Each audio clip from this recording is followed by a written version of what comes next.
Hi అండి, అందరికీ నమస్కారం. Welcome to our channel. This is Vikram from learner zone. ఈరోజు మనం 6th క్లాస్లో 13th lesson learning how to measure అనేటువంటి లెసన్ నేర్చుకుంటున్నాం.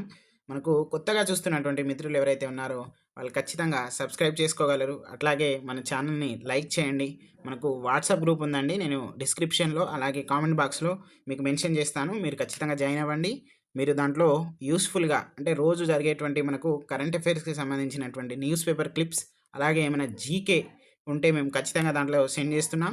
సో మీరు దాంట్లో జాయిన్ అవుతారు. అలాగే మనకు ఇన్స్టాగ్రామ్ మనకు మీమ్స్ తోటి మనకు ఎడ్యుకేషనల్ మీమ్స్ అనేవి చేస్తున్నాం. సో మీరు దాంట్లో జాయిన్ అవుతారని మేము అనుకుంటున్నాం. ఇప్పుడు క్లాస్ స్టార్ట్ చేసినట్లయితే మనకు ఓన్లీ ఇంపార్టెంట్ పాయింట్స్ అయితే చెప్తూ ఉన్నాము మేము. అంటే ప్రతి ఒక్కటి మేము టెక్స్ట్ బుక్లో ఎక్స్ప్లెయిన్ చేయడం లేదు. ఏమైనా టెక్స్ట్ బుక్లో అంతగా ఇంపార్టెంట్ అనిపించేటి మాత్రం మేము ఖచ్చితంగా టెక్స్ట్ బుక్కే చూద్దాం. ఓకే, తర్వాత మనం చూద్దాం ఇక్కడ లర్నింగ్ హౌ టు మెజర్, ఎలా కొలవాలో నేర్చుకుందాం. ఓకే, మనం ఇప్పుడు ఫస్ట్ స్టార్ట్ చేసినట్లయితే flowers measures its length with cubit, అంటే మూర అనేటువంటి ఒక మెథడ్ తోటి మనం ఫ్లవర్స్ అనేవి మెజర్ చేస్తాం. ఇది టెట్ 2024లో వచ్చినటువంటి క్వశ్చన్ అండి. ఈ క్వశ్చన్ ఏదైతే ఉందో నేను లాస్ట్కి చూపెడతాను. ఓకే, అది మనం ఒక బిట్ లాగా ఫ్రేమ్ చేసుకొని దానికి ఆన్సర్ అనేది చేద్దాం. నెక్స్ట్ మళ్ళీ మనం ఇంకా చూద్దాం. ఇంకా కొన్ని మెథడ్స్ ఉంటాయి. ఏంటిది హ్యాండ్ స్పాన్ అంటే జానా, స్ట్రైట్స్ అంటే ఏంటిది అంగళ. ఇది దేనికి యూజ్ చేస్తారు, మనకు ప్లే గ్రౌండ్ కొలవడానికి యూజ్ చేస్తారు. సో ఇట్లాంటివన్నీ కూడా ఈ లెసన్లో అయితే నేర్చుకుంటాం. నెక్స్ట్ ఇక్కడ మనము నార్మల్గా అంటే మనకు బేసిక్స్ తెలిసినట్లయితే మనం ఈజీగా మనం స్కోర్ చేయడానికి ఛాన్సెస్ ఉంటాయి. మీటర్ అంటే ఏంటిది unit of length. Which of the following unit of length అని కూడా మనకి ఇవ్వచ్చు. సో మనకేంటిది మీటర్. తర్వాత ఏంటిది సెంటీమీటర్, మనకి ఇక్కడ మిల్లీమీటర్ అని కూడా మనం అనుకోవచ్చు. ఓకే, తర్వాత స్మాలర్ యూనిట్ ఆఫ్ లెంత్ అంటే సెంటీమీటర్, మిల్లీమీటర్. అదే నార్మల్ యూనిట్ అంటే నార్మల్గా ఏది మెన్షన్ చేయలేదు, ఓన్లీ యూనిట్ ఆఫ్ లెంత్ అని అంటే మనము మీటర్ అని పెట్టాలి. ఓకే, తర్వాత మనము నెక్స్ట్ ఇంపార్టెంట్ పాయింట్లో వెళ్ళినట్లయితే సిర్రగోన అంటే ఏంటిది, మనకు గిల్లీ దండ అని అంటాం కదా, దేశీ క్రికెట్ అని కూడా మనం పిలుస్తాం. దీని యొక్క ఇంపార్టెన్స్ ఏముందో అనేది చూద్దాం. Length of the stick is used as unit to measure the desired distance, అంటే మనకు కావాల్సినటువంటి డిస్టెన్స్ దాన్ని కొలవాలంటే ముందు మనకు అంటే కొన్ని సంవత్సరాల ముందు ఎలా ఉండేది, గిల్లి దండను అయితే ఉపయోగించేవాళ్ళు అనేది మనకి ఇక్కడ మెన్షన్ చేశారు. తర్వాత మళ్ళీ ఇంకొకటి చూసుకున్నట్లయితే the Danyang Kunshan grand bridge is the world's longest bridge. మనకి ఇక్కడ కింద ఇంపార్టెంట్ పాయింట్స్ అని మనకు సైన్స్ టెక్స్ట్ బుక్స్లో ఇచ్చారు కదా, దాంట్లోనే పాయింట్ అన్నట్టు ఇది. ఏంటిది, ఎక్కడ ఉంది లాంగెస్ట్ బ్రిడ్జ్ అంటే ప్రపంచంలోనే లాంగెస్ట్ బ్రిడ్జ్ ఎక్కడ, చైనాలో ఉంది. తర్వాత మనకి ఏంటిది, దీని యొక్క 164.800 మీటర్స్ అంటే కిలోమీటర్స్, 164.8 కిలోమీటర్స్ ఏంటిది లాంగ్ అన్నట్టు ఇది. ఇది మనం మైల్స్లో చూసుకున్నట్లయితే 102 మైల్స్. ఓకే, ఇక్కడ మనం ఇంపార్టెంట్గా దీంట్లో నుండి వచ్చేటువంటి క్వశ్చన్స్ ఏమున్నాయి అనేది చూద్దాం. విచ్ ఆఫ్ అంటే longest bridge, which of these following is called longest bridge అని ఒక క్వశ్చన్ అడగచ్చు.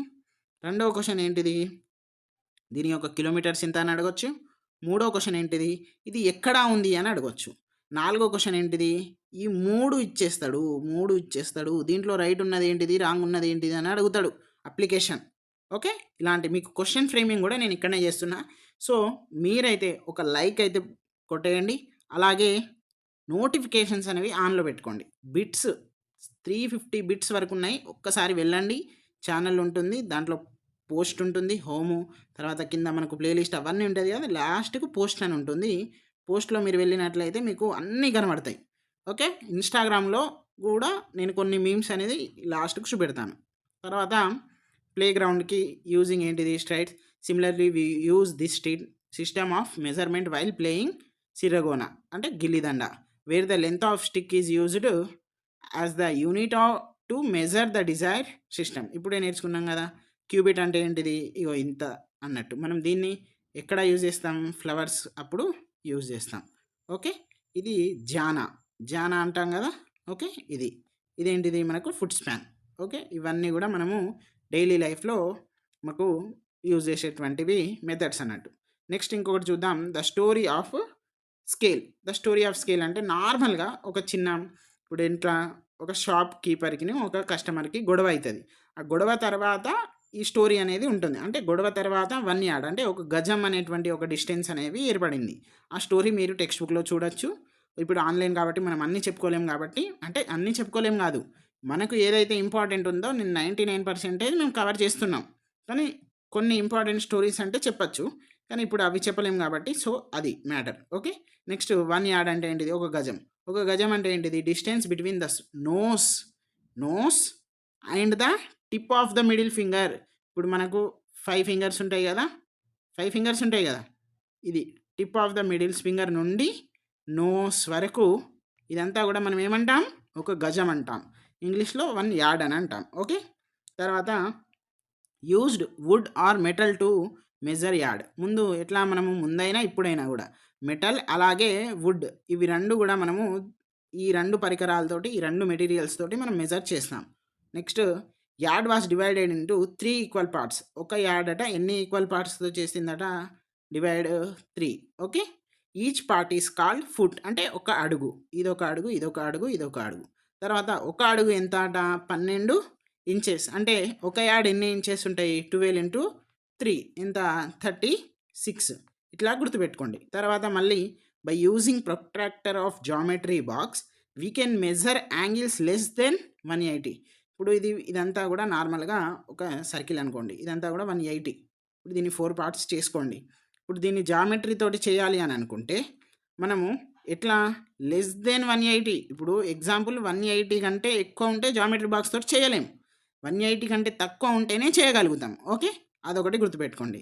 తర్వాత మళ్ళీ ఇక్కడ ఒక ఇంపార్టెంట్ మనము చూద్దాం. ఫ్రాన్స్లో 1 మీటర్ లాంగ్ అంటే లెంత్ ఉన్నటువంటి రాడ్ అయితే ఉంది. అది దేనితోటి తయారు చేయబడిందట? ప్లాటినియం, ఇరిడియం అనేటువంటి ఒక మెటీరియల్స్, 2 మెటీరియల్స్ కలిసి ఒక స్ట్రాంగెస్ట్ 1 మీటర్ రాడ్ అయితే ఉంది. మరి అది ఏంటిది? దానికి ఇంపార్టెన్స్ ఏంటిదంటే ఒరిజినల్ స్కేల్ అనేది ఎక్కడ ఉంది? Museum in France. అంటే నార్మల్గా ఇది ఎప్పుడు ముందు ఈ గొడవలన్నీ అయిపోయినాక ఒక స్టాండర్డ్ అనేది ఉండాలి కదా! ఆ స్టాండర్డ్ చేద్దామని ఫ్రాన్స్ వాళ్ళు చేసిర్రు. అప్పటి నుండి అందరూ కూడా అదే వాడతారు. బట్ ఆ మెజర్మెంట్ తోటి చేసేటువంటి వివిధ మెటీరియల్స్ తోటి వాడతారు. బట్ ఒరిజినల్గా ఉన్నటువంటి స్కేల్ ఎక్కడ ఉంది అంటే మ్యూజియం. ఎక్కడ అది? ఆ మ్యూజియం ఎక్కడ ఉంది? ఫ్రాన్స్లో ఉన్నటువంటి ఒక మ్యూజియంలో ప్రిజర్వ్ అయి ఉంది. ఓకే. తర్వాత 1 metre is equals to 100 centimetres. 1 centimetre is equals to 10 millimetres. Okay. తర్వాత మళ్ళీ మనం చూసుకున్నట్లయితే ఇగో ఇది 1 యార్డ్ అన్నట్టు, అంటే ఒక గజం అన్నట్టు. ఇతని ముక్కు నుండి ఇతని యొక్క tip of the middle finger. Okay.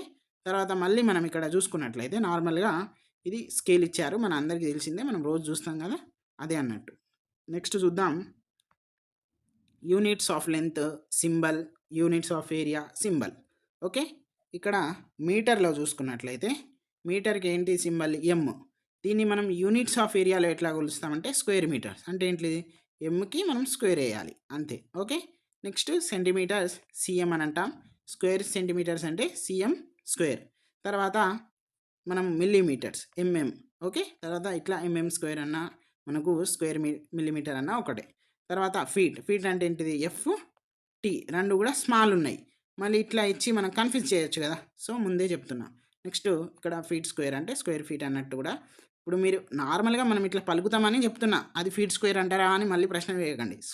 ఏంటిది? స్క్వేర్ ఫీట్ అని అయితే అనుకోండి. ఓకే. నెక్స్ట్ చూసినట్లయితే 1 metre is a standard unit of length. What is standard unit of length అని అంటే 1 మీటర్ అని మనం అనాలి. 1 కిలోమీటర్ అనేది 1000 మీటర్స్ తోటి సమానం. 1 కిలోమీటర్ అంటే దేనికి సమానం అంటే లార్జర్ యూనిట్. ఇదేమో యూనిట్, మళ్ళీ స్మాలర్ ఉంటుంది కదా. స్మాలర్ ఏంటిది? సెంటీమీటర్స్, మిల్లీమీటర్స్ అని అన్నాం కదా, అవి. ఇదేమో లార్జర్ యూనిట్. సో మనకు దాంట్లో కన్ఫ్యూజన్ అనేది ఉంటుంది. అవన్నీ కూడా మీరు ఎట్లా రాసుకోండి. కిలోమీటర్స్ అనేది లార్జర్ యూనిట్, మీటర్స్ అనేది యూనిట్ ఆఫ్ లెంత్, తర్వాత సెంటీమీటర్స్ అనేది మనకు స్మాలర్ యూనిట్స్. ఇట్లా రాసుకోండి ఒక టేబుల్. తర్వాత the initial metric unit of mass the gram was defined as the mass of 1 cubic metre. అంటే ఏంటిది? మెట్రిక్ సిస్టంలో అట ఎట్లా 1 గ్రామ్ అనేది 1 క్యూబిక్ సెంటీమీటర్ తోటి సమానమని మనకి ఇక్కడ చెప్తున్నారు. నెక్స్ట్ మనము ద అర్థశాస్త్ర రచించినటువంటి వారెవరు అంటే కౌటల్యుడు అని కూడా మనం తెలుగు అలాగే ఇంగ్లీష్లో అంటాం. Wealth of evidence of the wide varieties of standardise weights. Okay. And measures of the time. ఇవన్నీ కూడా మనకు అర్థశాస్త్రంలో ఉన్నాయి అని మనకి ఇక్కడ మెన్షన్ చేయడం జరిగింది. తర్వాత ముఘల్ ఉన్నటువంటి కాలంలో the Mughal measurement system of land in gaz or భాగా. ఇప్పుడు మనము సోషల్లో చూస్తాం 1/6 పార్ట్ ఎవరికి ఇచ్చిర్రు? గజ అని భాగా అని అంటాం కదా, భాగా, గజపతి, గృహపతి అని అంటాం కదా, వాళ్ళకి ఇచ్చిర్రు అని అంటాం కదా. ఇది DSC previous question. Okay, so ఇవన్నీ కూడా మనకి ఇంటర్ లాంగ్వేజ్ చదువుకుంటే ఇనాఫ్, అంతగా స్ట్రెస్ అవ్వాల్సిన అవసరం లేదు. ఏరియా చూసుకున్నట్లయితే measure of the extent of plane surface occupied by an object. ఇప్పుడు ఇక్కడ నేను ఒక స్క్వేర్ పెట్టిన, అంటే ఒక క్యూబ్ పెట్టిన అనుకో, క్యూబ్ పెట్టిన, ఇదంతా ఆక్యుపై చేసుకున్నది కదా, ఆక్యుపై చేసుకున్న దాన్నే మనం ఏరియా అని అంటాం. అంతే, ఒక ప్లేన్ సర్ఫేస్ అట ఆక్యుపైడ్ చేస్తుంది కదా, ఎంత అయితే విస్తీర్ణంగా చేస్తుందో దాన్నే మనం ఏరియా అంటాం. అంతే. స్క్వేర్ యూనిట్ అంటే ఏంటిది, లెంత్ అండ్ బ్రెడ్త్ సేమ్ ఉండాలి. ఇప్పుడు లెంత్ ఎంత ఉంటుందో, ఇక్కడ లెంత్ ఎంత 5 సెంటీమీటర్స్ ఉంది, బ్రెడ్త్ కూడా 5 సెంటీమీటర్స్ ఉంటుంది, అంటే ఇటు కూడా అంటే ఒక స్క్వేర్ అనుకోండి, దానికి ఎగ్జాంపుల్. నెక్స్ట్ స్క్వేర్ సెంటీమీటర్స్ అంటే ఏంటిది, ఇది standard unit to measure the area of a surface. Area of సర్ఫేస్కి మెజర్ చేయడానికి స్టాండర్డ్ యూనిట్ ఏంటిది అని అడుగుతాడు మనకు. Square unit, square centimeters, kilometers అట్లా ఇస్తాడు. So answer is square centimeters. Okay, next the republic of India adopted metric system on April 1, 1957. మనం metric system అంటే భారతదేశం మెట్రిక్ సిస్టమ్ని ఎప్పుడు అడాప్ట్ చేసుకున్నదట, 1957 ఏప్రిల్ 1వ తారీఖు నాడు మనము మెట్రిక్ సిస్టమ్ని అయితే మనం అడాప్ట్ చేసుకున్నాం. ఓకే, తర్వాత the distance of aeroplane or ship per hour calculated in knots or nautical miles. మనం ఏరోప్లేన్, ఇప్పుడు ట్రైన్ ఉంది, అలాగే మనము కార్, ఇవన్నీ కూడా రోడ్ సంబంధించింది. షిప్ అనేది ఏంటిది, వాటర్కి సంబంధించింది. ఏరోప్లేన్ అనేది ఎయిర్కి సంబంధించింది. These are the different types of transportations. ఇవి మనము కిలోమీటర్స్లో కొలుస్తాం కదా, మరి ఇవి దేంట్లో కొలుస్తామంట అంటే నాట్స్ లేకపోతే నాటికల్ మైల్స్. మనము డిఎస్సి 2024లో వచ్చినటువంటి ఒక క్వశ్చన్ చూద్దాం. 1 నాట్ ఈజ్ ఈక్వల్స్ టు అని ఇచ్చిండు, అంతే, ఇంకేమి ఇవ్వలే. 1 knot is equals to 1.852 kilometre per hour. Okay, అదైతే గుర్తుపెట్టుకోండి. తర్వాత డూ యూ నోలో చూసుకున్నట్లయితే మనము ఇప్పుడే ఆల్రెడీ చదివేసినాం, ఒక్కసారి మళ్ళీ చూద్దాం, ఇంపార్టెంట్ అని తీసుకొచ్చిన. You must have notice that volumes of liquids are retain in millilitres while those of solids are retain in ఏంటిది, క్యూబిక్ సెంటీమీటర్స్. తర్వాత do you know the relation between this two units, the two units are related as follow. అంటే 1 milliliter is equals to 1 cubic centimetres అన్నట్టు. Next 1 mile అంటే ఎంత, 1.6 kilometres. ఇది చాలా చాలా important, TET డిఎస్సిలలో అడిగేటువంటి ఛాన్సెస్ ఉన్నాయి. ఓకే, తర్వాత మెజర్మెంట్ ఆఫ్ వాల్యూమ్కి సంబంధించి ఒక డిఎస్సిలో క్వశ్చన్ వచ్చింది, అదేంటిదో కూడా నేను చూపెడతాను. అంటే నార్మల్గా ఏమి ఇచ్చిండు, extend of space occupied by A body అంటే ఏంటిది, దానికి వాల్యూమా, ఇంకా వేరే 4-5 ఆప్షన్స్ ఇచ్చారు, అది కూడా చూపెడతాను. తర్వాత వాల్యూమ్ ఆఫ్ లిక్విడ్స్, మనం వాల్యూమ్ ఆఫ్ ఇది ఏంటిది, మనకు ఒక సాలిడ్ అనుకోండి. ఓకే, సాలిడ్, లిక్విడ్, మనం ఏంటిది, ఇంకొకటి గ్యాస్, ఇవి 3 అనుకోండి. ఇవి 3 ఏంటిది, స్టేట్స్ ఆఫ్ మ్యాటర్స్ కదా. దీంట్లో మనం ఇప్పుడు ఏం నేర్చుకుంటున్నాం, సాలిడ్ గురించి నేర్చుకుంటున్నాం, లిక్విడ్స్ గురించి నేర్చుకుంటున్నాం. లిక్విడ్స్ దేంట్లో కొలుస్తారు, లీటర్స్లో, మిల్లీ లీటర్స్లో కొలుస్తారు. మన అందరికీ తెలిసిందే, క్యూబ్ అంటే ఏంటిది, 1 క్యూబిక్ ఏంటిది 1 క్యూబిక్ సెంటీమీటర్స్ అనేది దేనికి, ఇప్పుడు లిక్విడ్స్కి స్టాండర్డ్ ఏంటిది, లీటర్స్, మిల్లీ లీటర్స్. మరి సాలిడ్స్కి ఏంటిది అని కూడా ఇవ్వచ్చు కదా, 1 క్యూబిక్ సెంటీమీటర్స్. అంటే ఇప్పుడు మనం ఇప్పుడే నేర్చుకున్నాం కదా, 1 milliliter is equals to 1 cubic ఏంటిది, 1 క్యూబిక్ సెంటీమీటర్స్. ఇప్పుడు మీరు ఎప్పుడైనా గుర్తుపెట్టుకోండి, ఈ 1 milliliter is equals to 1 cubic centimetre అన్నప్పుడు మనకు ప్రశ్న ఒకవేళ ఇందులో ఇచ్చి మనకు ఆన్సర్ అనేది లీటర్స్లో ఇచ్చినప్పుడు మనం ఏం చేయాలి, ఈ క్యూబిక్ దాన్ని మనం మిల్లీ లీటర్స్లో కన్వర్ట్ చేసుకోవాలి ఆన్సర్ వచ్చాక, లేకపోతే ఆన్సర్ ముందు చేసినాకనైనా మనం క్యాలిక్యులేట్లో అట్లా చేసుకోవాలి. లేదు, క్వశ్చన్ అనేది మనకు లిక్విడ్లో ఇచ్చి ఆన్సర్ అనేది సాలిడ్లో ఉంది అనుకో, దీంట్లో నుండి ఇది కన్వర్ట్ చేసుకొని ఇది ఆన్సర్ చేసుకోవాలి. అట్లా చేసుకుంటే better.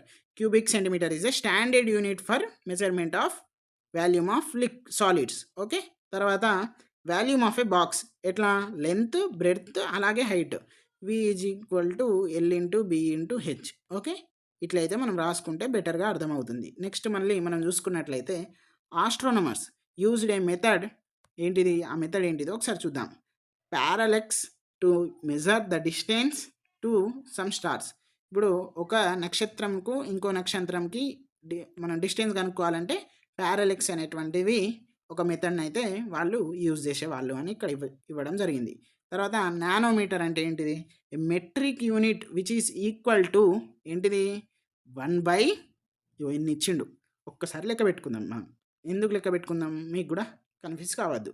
Once, tens, hundreds, thousands, 10,000, lakh, 10 lakh, crore, 10 crore, 10 crore తర్వాత ఇది 100 crore అంటావా? అట్లా అనుకోండి. ఓకే, 1/100 crores అనుకోండి, అట్లుందన్నట్టు. Next, computer memory is measured by bytes. ఏంటిది? మనం అంటాం కదా, అరే నాకు ఇంకో 100 MB మాత్రమే ఉన్నదిరా, రీఛార్జ్ చేయరా 19 రూపాయలు అని అంటాం కదా మన ఫ్రెండ్స్కి, అట్లా అన్నట్టు. కిలో బైట్స్ అంటే కేబీ, ఎంబీ అంటే మెగాబైట్స్, జీబీ అంటే జిగాబైట్స్, టీబీ అంటే టెరాబైట్స్. ఇవి మనం కంప్యూటర్కి సంబంధించినటువంటి మెజర్మెంట్స్. ఓకే, తర్వాత 1 kg రైస్ పండించడానికి 5,000 లీటర్లు, 5,000 అంటే 5K అనుకోండి, 5K లీటర్స్, 5K అంటే ఏంటిది? 5K అంటే 5,000, దీంట్లో నుండి 1 kg, ఇట్లా 5K అంటే కోడ్ చెప్తున్నా, మళ్ళీ ల్యాగ్ చేస్తున్నా అనుకోకండి. 5K అంటే ఏంటిది? 5,000 లీటర్లు 1 kgకి పండించడానికి సరిపడుతుంది వాటర్, అట్లా అనుకోండి. The purity of gold and diamonds is measured in carat. క్యారెట్లలో మనం కొలుస్తాం, 24 క్యారెట్స్ బంగారం అని అంటాం కదా, అట్లా. తర్వాత మనకి ఇక్కడ మ్యాచ్ ద ఫాలోయింగ్ ఇచ్చారు టెక్స్ట్ బుక్లో, అది నేను ముందే చేసిన. A litre is equals to మనకు 1000 milliliters, a metre is equals to 100 centimeters, a kilometre is equals to 1000 meters, అలాగే centimetre is equals to 10 millimeters, 1 hectare ఈజ్ ఈక్వల్స్ టు 10,000 meters స్క్వేర్ మీటర్స్ అన్నా మనం అనొచ్చు. ఓకే, మనము టెట్ 2020-25లో వచ్చినటువంటి ఒక ఇంపార్టెంట్ క్వశ్చన్ చూద్దాం. 1 కిలోలీటర్ మనం ఎక్కడ కూడా చూడలేదు. 1 kiloliter is equals to 10⁶ cubic centimeters, గుర్తుపెట్టుకోండి. తర్వాత వాల్యూమ్ ఆఫ్ సాలిడ్స్ మెజర్డ్ ఏంటిది? క్యూబిక్ మీటర్స్ అలా cubic centimeters. Volume of liquids దేంట్లో కొలుస్తారు? Liters or milliliters. ఇవి అడిషనల్గా నేను రాసిన, మళ్ళీ మీకు గుర్తుండాలి అని. ఓకే అండి, ఇది నేను ఇప్పుడే చేసినటువంటి ఇది మీమ్ లాగా మనం పరిగణించవచ్చు. నన్ను ఇలా కూడా అంటారు, పులి, పుండరికం, వాగ్రూమ్, తర్వాత శార్దూలం, ఇవన్నీ కూడా నేను ఇన్స్టాలో పోస్ట్ చేశాను. మీరు ఎట్లా వెళ్ళాలి అంటే, మీకు లెర్నర్ జోన్ 7 అని ఒత్తినా, లెర్నర్ జోన్ అని ఒత్తినా ఈ ప్రొఫైల్ అయితే వస్తుంది. మీరు దాంట్లో వెళ్ళినట్లయితే చూసుకోండి. మేము ముందుగానే చెప్పినాం, యూస్ఫుల్గా అనిపిస్తేనే ఫాలో అవ్వండి, లేకపోతే అవ్వకండి అని. ఎందుకు అంటున్నామంటే, మీకు యూస్ఫుల్గా అనిపించాలి కదా అది. సో 164 అయితే పోస్ట్ ఉన్నాయి. ఇప్పుడు దీనికి సంబంధించిన లింక్ కూడా నేను కింద ఇస్తున్నా డిస్క్రిప్షన్, అట్లాగే మనకు కామెంట్ బాక్స్లో చూడండి. ఓకే, మనం ఇప్పుడు ప్రీవియస్ క్వశ్చన్లో చూసుకున్నట్లయితే, ఇది మనకు TG-TET 2024లో అడిగినటువంటి క్వశ్చన్. ఓకే, నేను అన్నీ కూడా స్టాండర్డైజే చెప్తున్నానండి, క్వశ్చన్స్ కూడా అవే తీసుకొస్తున్నాను. ఎందుకంటే అన్నెసెసరీ అని చెప్పి కూడా టైం వేస్ట్. సో మనకు యూస్ఫుల్గా అనిపించేటివి మాత్రమే చెప్తున్నాను, మంచిగా వినండి. We use dash to measure a string of flowers. మనం పూలదండను కొలవడానికి డాష్ అంటే వాడుతాము. ఏంటిది? స్కేలా, హ్యాండ్ స్పానా, తర్వాత మనము అడుగు అంటే ఫుట్, జానా, తర్వాత స్కేల్. ఇక్కడ లాస్ట్కి ఏమి ఇచ్చారు? క్యూబిట్, మూరా అని ఇచ్చారు. సో ఆన్సర్ ఏంటిది? మనకు క్యూబిట్. ఓకే, తర్వాత మళ్ళీ ఇక్కడ చూద్దాం. నేను చెప్పాను కదండి డిఎస్సి క్వశ్చన్స్, ఇప్పుడు వచ్చేటి అన్ని డిఎస్సి క్వశ్చన్, అదొక్కటే టెట్ క్వశ్చన్ వచ్చింది. The distance travelled by a ship per hour is measured by. అక్కడ మనకు ఏమిచ్చారు? ఏరోప్లేన్స్ లేకపోతే షిప్స్ అని ఇచ్చారు. అంటే మనకు ఇక్కడ ఏరోప్లేన్ అని కూడా ఇవ్వచ్చు నెక్స్ట్ ఎగ్జామ్లో. సో మనం చెప్పలేం కదా, ఒకసారి చూద్దాం. 1 knot ఈజ్ ఈక్వల్స్ టు, ఓడ గంటకు ప్రయాణించే దూరాన్ని నాట్స్లో కొలుస్తారు, 1 knot దీనికి సమానం. ఓకే, ఇక్కడ మనకి ఎట్లా కన్ఫ్యూజ్ చేయొచ్చు అంటే, సేమ్ టు సేమ్ ఇది ఇచ్చిండు, ఇది ఇచ్చిండు. 1.852 ఏముంది అక్కడ కూడా, ఇక్కడ కూడా ఉంది. ఇక్కడ ఏముంది? కిలోమీటర్స్ పర్ అవర్ ఉంది. ఇక్కడ ఏముంది? మీటర్స్ పర్ సెకండ్ ఉంది. మనం ఇది కొట్టేస్తాం కావచ్చు, ఇది కొట్టేస్తాం కావచ్చు, ఇవి రెండిట్లో కన్ఫ్యూజన్ ఉంటుంది. సో 1.852 కిలోమీటర్స్ పర్ అవర్ అనేది గుర్తుపెట్టుకోండి, కిలోమీటర్ అనేది గుర్తుపెట్టుకోండి. ఓకే, నెక్స్ట్ ఇంకొక డిఎస్సి క్వశ్చన్ ఇది కూడా. Which of the following is a measure of the extend of space body occupied. Same to same ఇక్కడ నుండి ఇక్కడ వరకు మనకు సేమ్ టు సేమ్ ఎక్కడ ఉంది? టెక్స్ట్ బుక్లో ఉన్నదాన్ని దింపిండు. జస్ట్ వాల్యూమ్, ఏరియా, లెంత్ అని ఇచ్చిండు అంతే, బ్రెడ్త్. సో ఆన్సర్ వచ్చేసి ఏంటిది మనకు వాల్యూమ్. నెక్స్ట్ చూసుకున్నట్లయితే if a stone displaced 20 milliliters of water then it is immersed in a measuring jar filled with water then the volume of the stone is. ఒక రాయిని నీటితో నిండిన కొలజాడిలో ముంచినప్పుడు 20 మిల్లీలీటర్ల నీటిని తొలగించిన ఆ రాయి ఘనపరిమాణం ఎంత? మనం ఇప్పుడు అంటే ముందు నేర్చుకున్నాం కదా, 1 మిల్లీలీటర్ ఈజ్ ఈక్వల్స్ టు ఏంటిది మనకు 1 cubic metre 1 cubic centimetre 1 cubic centimetres. అంటే ఇక్కడ ఎంత 20 మీటర్స్ ఉన్నప్పుడు 20 మిల్లీలీటర్స్ ఉన్నప్పుడు ఇక్కడ ఎంత అవుతుంది 20 క్యూబిక్ సెంటీమీటర్సే అవుతుంది. ఇది రైట్ ఆన్సర్. ఓకే, నెక్స్ట్ మళ్ళీ ఇదే వచ్చింది చూడండి. ద ఈక్విలెంట్ వాల్యూ ఆఫ్ ఇక్కడ ఎట్లా ఇచ్చిండు 10 క్యూబిక్ సెంటీమీటర్స్ ఇచ్చిండు. ఎమాంగ్ ద ఫాలోయింగ్ ఈస్ క్రింది వాటిలో 10 సెంటీమీటర్ అంటే 10 సెంటీమీటర్ క్యూబిక్స్ ఇచ్చినప్పుడు దానికి సమానమైన విలువ ఎంత? మనం ఇప్పుడు నేర్చుకున్నాం కదా 1 cubic centimetres is equals to 1 millilitre. So మనం ఇక్కడ ఏం రాయాలి 10 మిల్లీ లీటర్. నేను చెప్పాను ఇట్లా ఇస్తే ఇట్లా రాయాలి, ఇట్లా ఇస్తే ఇట్లా రాయాలి, అట్లనే వచ్చింది క్వశ్చన్. సో జాగ్రత్తగా ఉండాలి. ఓకే అండి, మనకు ఇలాంటి స్టాండర్డైజ్ క్వశ్చన్స్ మనకు బిట్స్ అన్నీ కూడా నేను యూట్యూబ్లో పెట్టాను. మనకు వాట్సాప్ ఉంది, మీరు జాయిన్ అయిపోండి, ఇప్పుడే లింక్లో జాయిన్ అయిపోండి. ఇన్స్టాగ్రామ్ ఉంది, మీరు ఫాలో అవ్వండి. మీకు వాల్యుబుల్గా మీమ్స్ అయితే వస్తాయి, వాల్యుబుల్ క్వశ్చన్సే ఉంటాయి, ఎలాంటి మీకు టైం వేస్టింగ్ అనేది ఉండదు. ఓకే అండి, ఇది మనకు సంబంధించినటువంటి ఈరోజు క్లాస్. మనం నెక్స్ట్ క్లాస్లో కలుసుకుందాం. అందరూ లైక్ చేయండి, షేర్ చేయండి, సబ్స్క్రైబ్ చేసుకోండి. అట్లాగే మన ఫ్రెండ్స్ అందరికి కూడా చెప్పండి. ఇంగ్లీష్ మీడియంలో ఒక మంచి ఛానల్ అయితే స్టార్ట్ అయిపోయింది, నడుస్తుంది సక్సెస్ఫుల్గా. దాన్ని మనం ఆదరిద్దాం, దాని నుండి మనము మంచి మార్క్స్ అయితే తీసుకుందామని అయితే అనండి. ఓకే అండి, థ్యాంక్ యూ.